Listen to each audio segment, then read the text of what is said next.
ओम शांति। अव्यक्तवाणी है 3 मई 1977। प्रश्न पूछा है, छोटी सी गलती मुश्किल बना देती है, वह कौन सी गलती है? मुरली 77 की है, 3 मई। छोटी सी गलती मुश्किल बना देती है, वो कौन सी छोटी सी गलती है जो मुश्किल बना देती है? छोटी सी गलती मंजू बहन, कौन सी? देह समझना तो बहुत बड़ी गलती है। छोटी सी गलती बताओ। स्व की स्मृति, खुद ही को भूले, तेरे को मेरा कर देते हैं। और देहाभिमान, मैंने किया, अभिमान। और छोटी सी गलती मात्रा चेंज कर देना, और भूल जाना, और सबको देह समझना, और क्या? शिव की जगह शव, मात्रा चेंज, और मैं और मेरा। ऐसे उत्तर बताओ जो हमको पता नहीं, खुद को ही। ये तो सब सुने सुनाया है, देह भान, देह अभिमान, मैं मेरा। ये सब से उत्तर से ना तो कोई परिवर्तन आएगा, ना तो कुछ, क्योंकि रटे रटाए सुने सुनाए हैं। ऐसे उत्तर नहीं चाहिए। वही गलती बार बार करना, और जिसका हमको पता नहीं चलता वो गलती करते। झूठ बोलना, छोटी सी गलती जो मुश्किल बना देती है, वो कौन सी गलती है? बाप को बात छिपाना, छिपाना। खुद ही कोई समझना सही, बाकी सब महामूर्ख है। हम ही होशियार हैं यहाँ इस परिवार में, होशियार चंद। और होश में ना रहना, बेहोशी में जीना। और कौन सी छोटी सी गलती है जो मुश्किल बना देती है? मुश्किल और मेहनत से बाप तो छुड़ाने आए, तुम्हें सहज योगी बनाने आए। इतने जन्म मेहनत की, शरीर से मेहनत की, मन से मेहनत की, तन मन धन से मेहनत की, धन इकट्ठा करने में मेहनत की, मेहनत ही मेहनत की।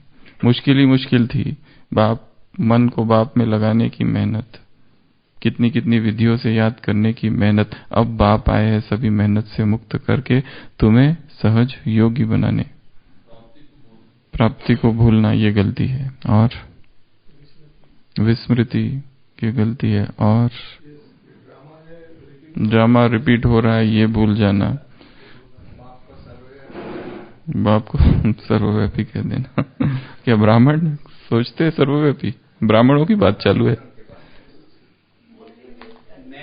मुरली मिस कर देना। मैपन हो गया।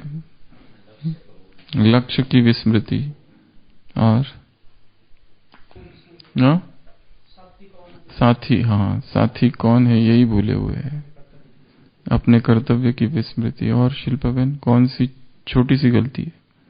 छोटी सी भूल, छोटी सी गलती, छोटी सी मिस्टेक, छोटा सा ब्लंडर, छोटी सी गफलत, मनमत पर चलना, और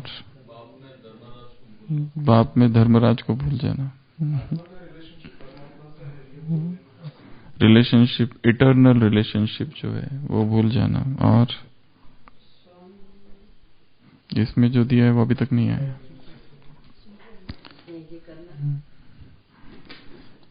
छोटी सी गलती मुश्किल बना देती है, वो कौन सी गलती है? उत्तर है, सुनाया ना, मैं कैसे करूं, मैं कर नहीं सकती, मैं चल नहीं सकती। किसने कहा आप चलो?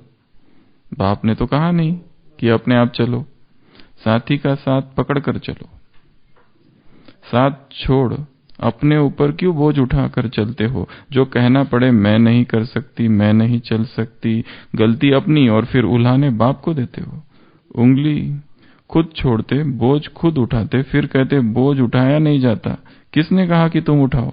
आदत है ना बोझ उठाने की। एक नई आदत के विषय में बाबा बता रहे हैं। कौन सी आदत? बोझ उठाने। और लास्ट संडे भी एक आदत पक्की हो गई थी। वो कौन सी थी? तुरंत दान महापुण्य में कर लेंगे, करना है जरूर, माला में आएंगे, पुरुषार्थी बनना है, करेंगे, जला जला कर, भून भून कर, कुक करके खाना। किसको? रंग बदल के, रूप परिवर्तन करके, रंग बदल के नहीं, रूप परिवर्तन करके। तो यहाँ एक दूसरी आदत बताई। कौन सी आदत है ये? बोझ उठाने की। जिसकी आदत होती है बोझ उठाने की, उसको बैठने का सहज काम करने को कहो तो कर नहीं सकेगा। उसको बोझ चाहिए। बोझ सिर पर हो तो थोड़ा ठीक लगता है। तो यह भी पिछली आदत के वश हो जाते हैं।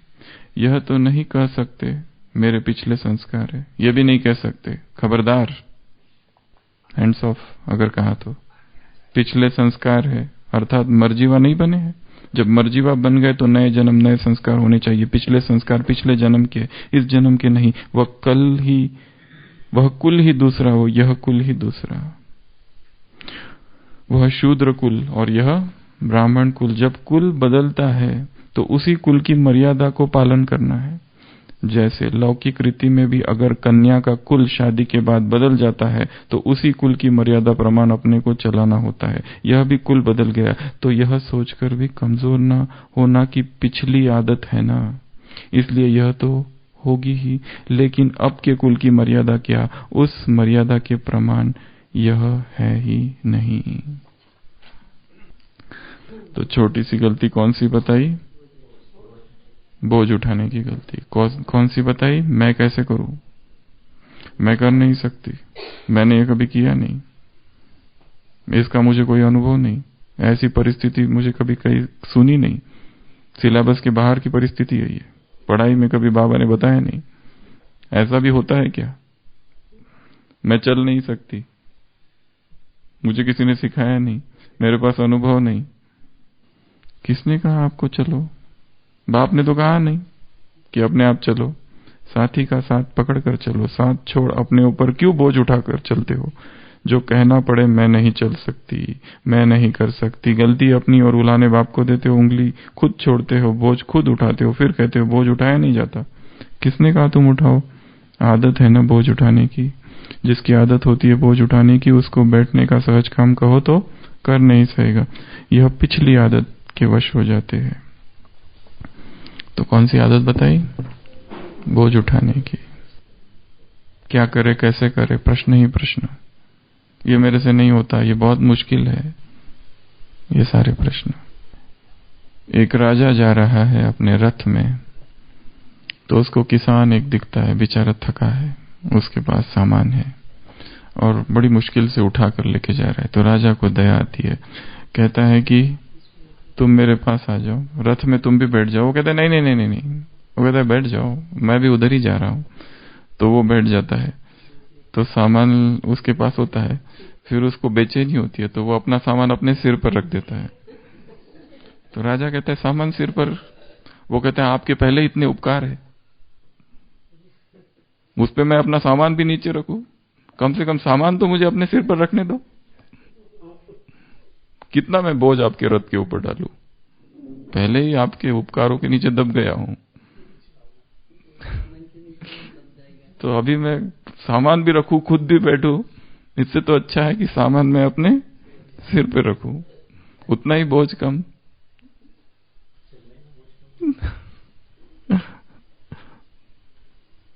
तो बोझ उठाने की आदत है। अगर बोझ नहीं है तो बेचैनी, दुखी होने की आदत है। कोई दुख आज देता नहीं दिन भर, तो शाम को उदासी छा जाती। किसी ने आज कुछ भी नहीं कहा, जो आता है तारीफ करके चला जाता है। हाँ, कोई कहे कि तो फिर थोड़ा सा दुखी होता है, और दुख को ऐसे झपट कर पकड़ लेते हैं। सुख को तो बिल्कुल भूल ही गए।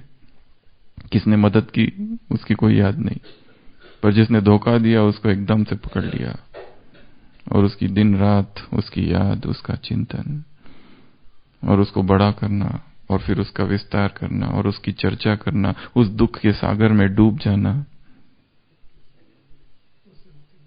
फिर उसके बाद में कोई मिल गया तो पूछना कैसे दुख से मुक्त हो।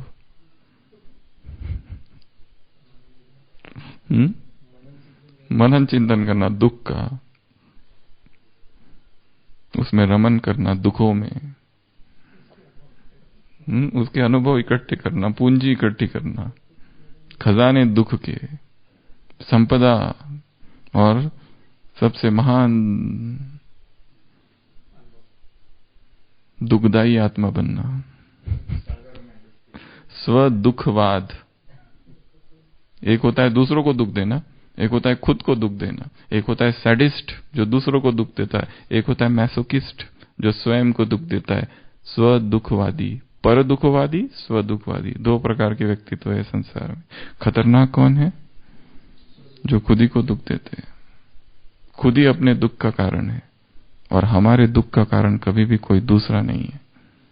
हमें लग रहा है कि इसके वजह से, इसके प्रेजेंस, इसके अस्तित्व, इसकी वजह से हम दुखी है। उसे क्या करना है हमसे? हम अपने कारण से दुखी है। जब ये अनुभव हो जाए तब दुख का मार्ग निकलेगा कि मैं दुखी किसी और के वजह से हूं ही नहीं। कोई इंचार्ज, कोई साथी, कोई जूनियर, कोई बाहर वाला, कोई अंदर वाला, कोई भी मुझे दुखी नहीं कर रहा है। मैं खुद ही दुख का कारण हूं। अगर मैं दुख का कारण हूं तो मुक्ति का मार्ग भी मेरे ही पास है। अकाउंटेबिलिटी, रिस्पॉन्सिबिलिटी स्वयं के ऊपर ले लेनी है अपने दुख की, तो ही हम दुख से मुक्त हो सकेंगे। तो क्या क्या प्रश्न आते, मैं कैसे करूं, मैं क्या करूं, चल नहीं सकती। बाबा कहते हैं बाप का हाथ पकड़ के चलो। हाथ छोड़ा क्यों तुमने? हाथ तुमने छोड़ा, फिर चिल्लाते हो। हाथ पकड़ भी लेना और या तो उसकी गोद में बैठ जाना। जैसे उदाहरण दिखाते हैं, एक पिता जा रहा है, उसके गोद में एक बच्चा है, एक बच्चे ने हाथ पकड़ा हुआ है, एक गोद में है, एक ने हाथ पकड़ा है, जा रहे हैं तीनों। और उधर से बहुत सुंदर कोई दृश्य दिखा, पंछी उड़ते हुए या कोई आसमान में इंद्रधनुष, तो दोनों बच्चों ने हाथ तालियां बजाने चालू की। तो नीचे का जो बच्चा है जिसने पापा का हाथ पकड़ा है, उसने हाथ छोड़ा और ताली बजाई और फिर दुखी हो गया क्योंकि हाथ छोड़ दिया। पर ऊपर का जो है उसने भी हाथ छोड़े और उसने तालियां बजाई, परंतु वो गोद में है, इसके लिए भटकने के चांस नहीं है, वो वहीं रहेगा। तो कहां बैठ जाना है? गोद में जाके बैठ जाओ, शीतल गोद में, बाप की शीतल गोद में। सबसे ज्यादा शीतल यही गोद है।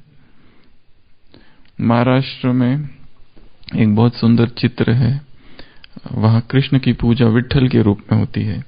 तो वो एक चित्र है जिसमें विट्ठल दिखाया है ऐसे, और जितने संत हैं महाराष्ट्र के, कोई गोद में बैठा है, कोई कंधे पर बैठा है, कोई इधर नीचे है, कोई यहाँ है, कोई वहां है, सब जगह बैठे हुए हैं, अलग अलग जगह पर सारे संत वहां के। ऐसा एक चित्र दिखाया है। तो भगवान के कहां बैठ जाना है शिल्पा बहन? कंधों पे या गोद में या कहां भागना? भगवान के आगे भागना, वो हमारे पीछे। तो बाबा ने कहा इस आदत से मुक्त होना है। कौन सी आदत से? बोझ उठाने की। अभी ये कैसे करना है ये बताओ। ये जो हैबिट है ये एक लत बन गई है कि बोझ चाहिए। इससे डी एडिक्शन कैसे हो? सबसे पहली स्टेप है बोझ क्या है। वो जो बर्डन है उसको आइडेंटिफाई करो। कौन सा बर्डन है, कौन सा बोझ है मन के ऊपर? मन इतना भारी क्यों है? किसने मन को भारी कर रखा है? वो सोचना, उसको क्लियर कट लाइन आउट है। जर्नलिंग, लिखना, लिखने की आदत डालनी है। अपने इमोशंस को लिखना, क्योंकि इमोशंस ऐसी चीज है कि हमें अपने ही इमोशंस पकड़ में नहीं आते। इसके लिए उनको लिख दो। आज एक इमोशन लिखा कि ये उत्पन्न हुआ, शाम को लिखा ये हुआ, शाम को लिखा और ये हुआ, रात को लिखा ये हुआ। एक हफ्ते के बाद हम अपने इमोशंस पढ़ेंगे तो हमको दिखाई देगा कितने भिन्न भिन्न हैं, कितने मुखौटे हमने पहन रखे हैं, कितने अलग अलग भाव भावनाएं जागती। अभी अभी प्रेम लगता है, अभी अभी घृणा, एक ही व्यक्ति के प्रति, एक ही व्यक्ति के प्रति एक ही संबंध की 100 परतें हैं। दो व्यक्तियों के संबंधों में कितनी परतें हैं, और जितनी उनमें घनिष्ठता होगी परतें और ज्यादा बढ़ती है। जितनी फिजिकली इमोशनली डिटैच है, कम परतें। जितने दो व्यक्तियों में फैमिलियरिटी, उतनी परतें अधिक, बहुत सारी। तो सबसे पहले आइडेंटिफाई करना है कि कौन सा बोझ, कौन सी ये आदत जो है बोझ उठाने की, ये क्या है। दूसरा, फिर से इसके ट्रिगर्स कौन कौन से आदत के, कौन सी चीज आती है, कौन से उत्तेजक आते हैं, कौन से फिलिप, कौन से ऐसी बातें आती है कि जो इस आदत को और भड़काती है। और फिर third step, how to deal, कैसे इनका प्रबंधन करे, कैसे इनके साथ कोप करे, कैसे इनके साथ मैनेज करे इन ट्रिगर्स को, कि ये आने के बाद ही डिस्टरबेंस होता है। एक दिनचर्या है 12 घंटे की दिन की, उसमें सब ठीक रहता है, पर एक परिस्थिति आने के बाद डिस्टरबेंस, एक व्यक्ति आने के बाद डिस्टरबेंस, एक वस्तु आने के बाद डिस्टरबेंस, और फिर बोझ, और फिर भारीपन। किसी ने कुछ कहा, भारीपन। किसी ने कुछ नहीं कहा, तो क्यों नहीं कहा तो भी भारीपन। आज किसी ने कुछ नहीं कहा, आज झगड़ा हुआ तो भारीपन, झगड़ा नहीं हुआ तो भी भारीपन। बात झगड़ा नहीं है, बात है भारीपन, और व्यक्ति बंध जाता है। कल कहा ना, फिरंगियों के तो इससे मुक्त हो गए, पर इधर ही अटके हुए, इधर ही जेल में है। कंस और जरासंधियों की जेल में बांध है, इधर ही बंध गए। ये कौन सा जेल है? कोई कंस तो यहां आसपास है नहीं, हमारे ही मन में बैठा है कोई, और जिसने हमें बांधा है। तो पहले तो क्लियर करना वो कौन सा बंधन है, वो कौन सा बोझ है। दूसरा, उस बोझ को लाने वाले उत्तेजक कौन से हैं, फिर उन उत्तेजक से कैसे उनको मैनेज करना, और फिर एक प्लानिंग बनानी, अपनी एक व्यक्तिगत दिनचर्या की प्लानिंग, कि मुझे भारी करने वाली ये चीज है। ये बात होती है तब अहंकार एकदम शिखर पर पहुंच जाता है, एकदम मैं, और फिर चीज चली जाती है, फिर एकदम मैं तो निमित्त हूं, बाबा जैसे करा रहा है, जैसी उसकी इच्छा, जहां वो रखे। पर वो परिस्थिति में हाथ में तलवार, मालिक का रूप धारण कर लेते हैं। तो क्या कह रहे हैं इसमें बाबा? इस आदत से स्वयं को छुड़ाना है। अपनी कौन सी ऐसी आदत है जो श्रीमत के विरुद्ध है, उसको आइडेंटिफाई करना। ऐसी कौन सी वो आदत है जो बार बार दुख देने का कारण बनी, उसको ढूंढना। ऐसी वो कौन सी आदत, संस्कार है जो इमर्ज होते ही हलचल हो जाती है, बाकी ठीक रहता है, पर वो आ गई ऊपर कि हलचल क्रिएट करती है, तरंगे उत्पन्न होने लगती है, विचार तेज होने लगते हैं, निगेटिव संकल्प आने लगते हैं। कौन सी वो है, इसकी सूक्ष्म चेकिंग। पिछले संस्कार, बाबा कहते हैं ये भी नहीं कह सकते कि मेरे पिछले संस्कार है। क्यों? पिछले संस्कार है अर्थात मर्जीवा नहीं बने। जब मर्जीवा बन गए तो नया जन्म, नए संस्कार होने चाहिए। पिछले संस्कार पिछले जन्म के हैं। ये भाव कितना प्रगाढ़ है। यहां पर बाबा ने कौन सा उदाहरण दिया है? कन्या का। शादी हो गई, फिर क्या, जैसे ही दूसरे कुल में जाती है, वो क्या सोचती है? अब यही मेरा घर है, एक्सेप्ट कर लिया। अगर कोई कन्या है, उसकी शादी नहीं हुई और कुछ दिन रहने के लिए गई, तो उसको रहता है मुझे अपने घर जाना है, घर जाना है, ये मेरा घर नहीं है। पर जिसकी शादी हो गई वो आती है और क्या सोचती है? यही मेरा घर है और यही मेरा पति है, यही अब जीना है, यही मरना है।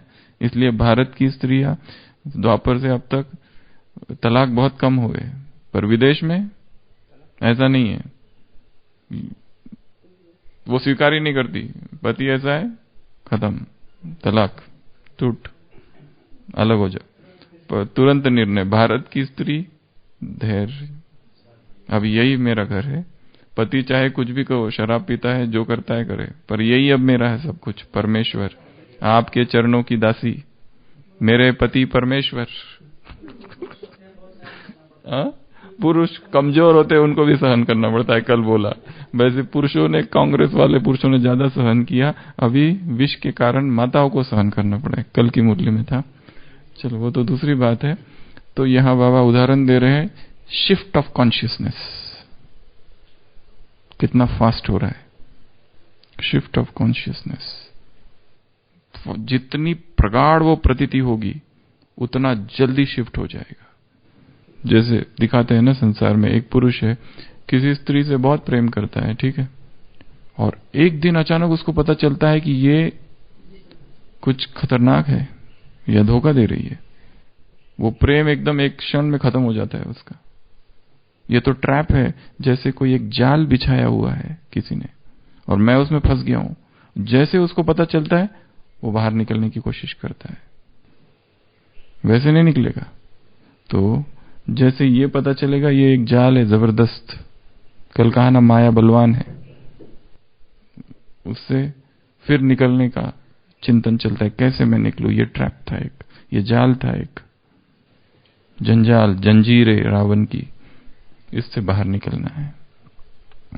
तो जैसे ही कन्या की शादी हुई, घर गई, अब यही मेरा कुल है, उसी तरह उस कुल से हम इस कुल में आ गए, तो ये मेरा कुल है। मैं ब्राह्मण कुल की, वो शूद्र कुल था। वो दुख ही होना, आज कहा ना वरदान में, दुख से तुमने किनारा कर लिया है, तुम न्यारे होकर रहते हो, दुख की दुनिया तुमने छोड़ दी, तुम सुख के सागर में आ गए, सुख के सागर की संतानों, मास्टर सुख के सागर बन गए, सुख की लहरों में लहरा रहे हो। ये भाव कितना गहरा प्रगाढ़ है कि मैं अब वो नहीं रहा, नई दुनिया में हूं। तो यहां जो उदाहरण दिया है, यह भी कुल बदल गया ना, यह तो सोचकर भी कमजोर न होना कि पिछली आदत है ना, इसलिए यह तो होना ही है, लेकिन अब के कुल की मर्यादा क्या है, उस कुल की मर्यादा प्रमाण चलना है। तो एक आदत बताई पापा ने, कौन सी आदत, दुखी होने की, कौन सी आदत, बोझ उठाने की, कौन सी आदत, ये कहना कि मेरे से नहीं होगा, मैं चल नहीं सकता, मैं अकेले कैसे चलूं, खुद को अकेला समझना। इंग्लिश में एक कहावत है, When you forget that God is your supreme companion, you feel lonely. जब मैं ये भूल जाता हूं कि भगवान मेरा साथी है, तभी उसी वक्त मुझे अकेलेपन की महसूसता होती है। मुझे लगता है मैं अकेला हूं, और कब तक चलूंगा। और जीवन भी कैसा है, ये ब्राह्मण पथ, अग्निपथ है, इतनी परीक्षा है, इतनी परीक्षा है, इतनी परीक्षा है, पल पल परीक्षा है। हमारी अवस्था भी उस सीता की तरह है। लास्ट में लव कुश आते हैं, रामायण सुनाते हैं राम के दरबार में, खोजबीन होती है कौन है दोनों, पता चलता है वाल्मीकि के आश्रम में है। राम जी कहते हैं वाल्मीकि को सीता को लेके आओ। वाल्मीकि, सीता और लव कुश सामने खड़े और श्री राम सम्मुख। वाल्मीकि कहता है मैंने अगर तपस्या की होगी और मेरी तपस्या अगर सच्ची होगी तो मैंने आज तक जीवन में कोई झूठ नहीं बोला, और मैं तुमसे कहता हूं कि सीता परम पवित्र है। अगर उसमें जरा भी अपवित्रता होगी संकल्प में भी, तो मैंने आज तक जो तपस्या की और मेरे जो पुण्य वो सब भस्म हो जाए। और ये जो लवकुश है ये तुम्हारे ही पुत्र है। राम कहता है मैं मानता हूं आप जो कह रहे हो, और मुझे पहले ही पता है कि सीता पवित्र है, फिर भी लोकपवाद के कारण मैं चाहूंगा कि सीता फिर से अग्नि परीक्षा दे, क्योंकि वो अग्नि परीक्षा वहां दी गई थी, अब यहां फिर से दे। तब सीता एक बहुत अच्छी बात कहती है, राम मैं हे राम हे रघुनंदन, मैं अग्नि परीक्षाएं देते देते थक गई हूं। क्या कहती हो, मैं परीक्षाएं देते देते थक गई हूं। यदि मैंने आप ही को ईश्वर समझा है और देवता माना है, अपना सर्वस्व समझा है, तो हे धरती माते मुझे अपनी बाहों में गोद में जगा दे। धरती फटती है, वो धरती माँ अंदर से बाहर आती है, वो कहती है आ जाओ मेरी बेटी। और उसको कहती है ये दुनिया तुम्हारे लिए नहीं है, ये दुनिया तुम्हारे लिए नहीं है, चलो मेरे साथ। और वो नीचे चली जाती है और राम सीते सीते सीते जब तक पहुंचता है धरती फिर से क्लोज, गेट बंद। तो दो बातें यहां सीखने की है। सीता कहती है परीक्षाएं देते देते मैं थक गई हूं, कब तक परीक्षाएं दूं? थकना नहीं है इस ब्राह्मण जीवन में। पेपर्स आएंगे, रूहानियत की शक्ति से पेपर पास करो।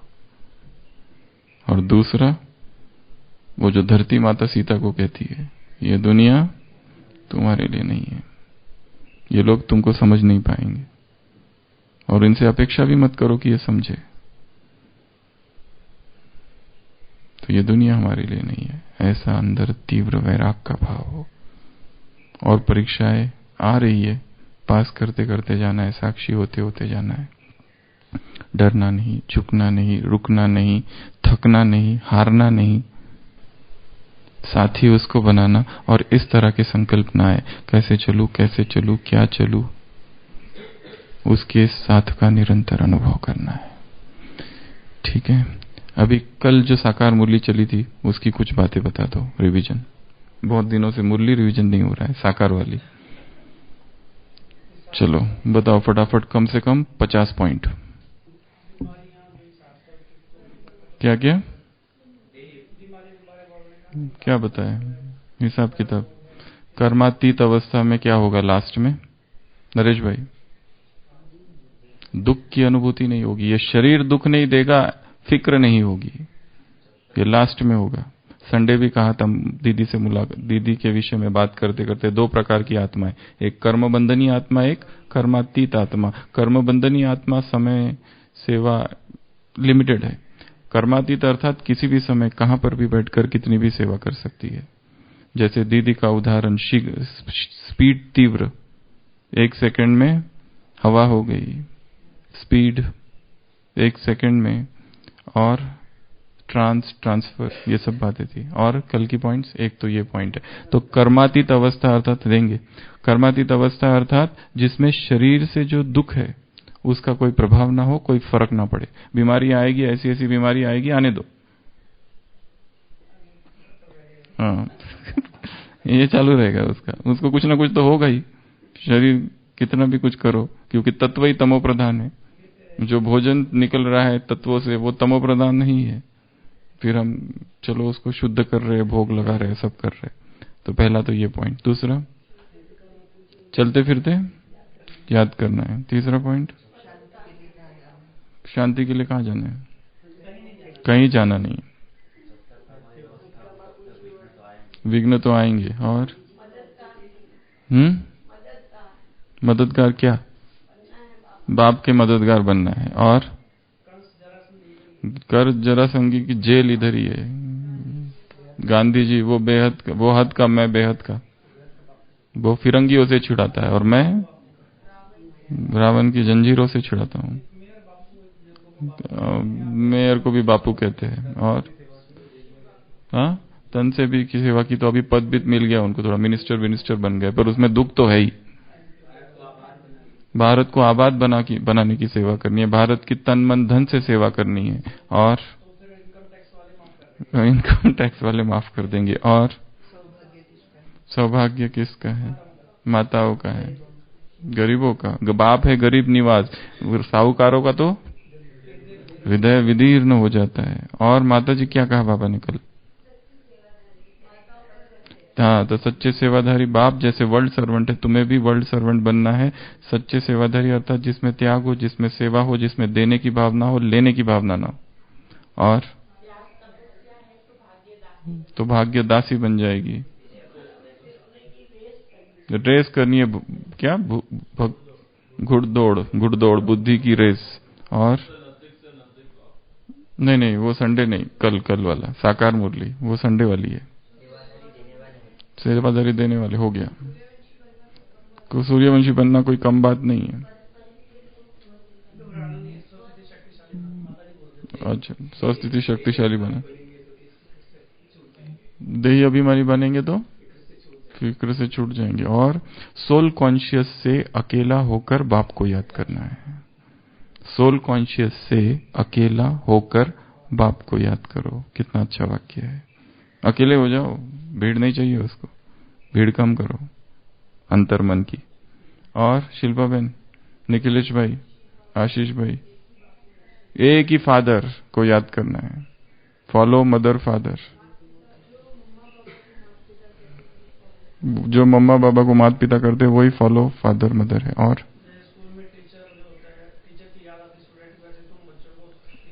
उस टीचर की याद आनी चाहिए। हाँ, दुख का अनुभव नहीं है। और सिमर, वो आज है, आज है कल था, कल ही था। हाँ कल ही था। सिमर सिमर सुख पाओ। कौन से अक्षर अभी के नहीं है? देही अभिमानी। और प्रभाव में नहीं आना है।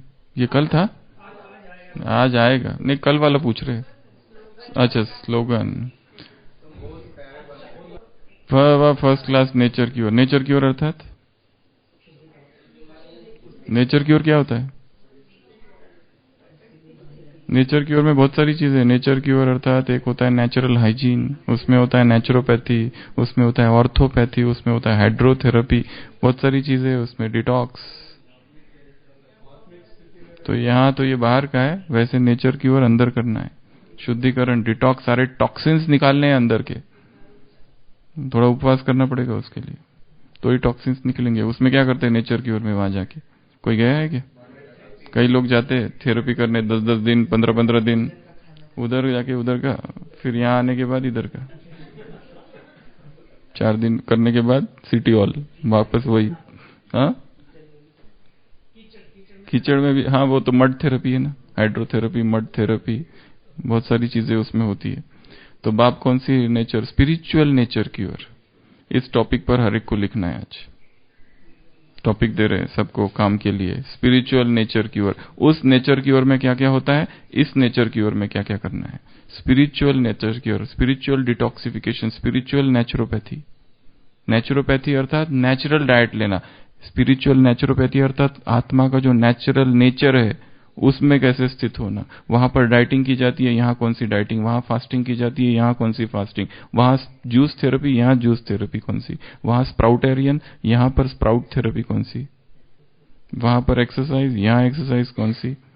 प्राणायाम चढ़ाते हैं बाबा, हमेशा ये शब्द बोलते हैं। सन बाथ, स्टीम बाथ, वो मसाज, यहाँ कौन सी मसाज। तो स्पिरिचुअल नेचर की ओर में कम से कम 10-12 बातें कौन कौन सी है उसके ऊपर चिंतन करने आज। और कोई पॉइंट कल की मुरली से? आज ही होमवर्क दे देते हैं। ओके, ओम शांति।